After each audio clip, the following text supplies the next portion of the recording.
నా బాల్యంలో జరిగిన ఒక సంఘటన ఇప్పటికీ నాకు బాగా గుర్తుంది. ఆ రోజు మా టీచర్ నన్ను అందరి ముందు తిట్టి నేను తెలివైన వాడిని కాదన్నట్టుగా మాట్లాడారు. ఈ సంఘటన జరిగిన వ్యవధి కొన్ని నిమిషాలు మాత్రమే. అయినా ఆ సంఘటన తాలూకు భావన ఇప్పటికీ కూడా నాతోనే ఉంది.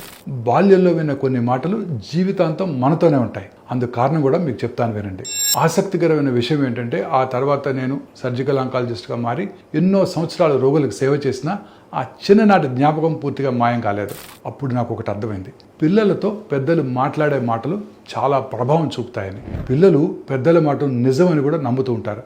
వారిని మీరు నువ్వు పనికిరాని వాడివి, నీకు తెలివి లేదు అని పదే పదే చెప్పినట్టయితే వారు అదే నిజమని భావించడం కూడా మొదలు పెడతారు. అందుకే తల్లిదండ్రులు, టీచర్సు, పెద్దలందరికీ కూడా ఒక చిన్న సందేశం: తప్పును సరిదిద్దండి, పిల్లల్ని కాదు.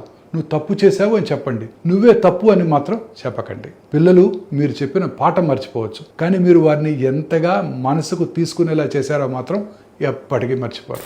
కొన్నిసార్లు ఒక చిన్న మంచి మాట ఒక పిల్లవాడి జీవితాన్ని పూర్తిగా మార్చగలదు.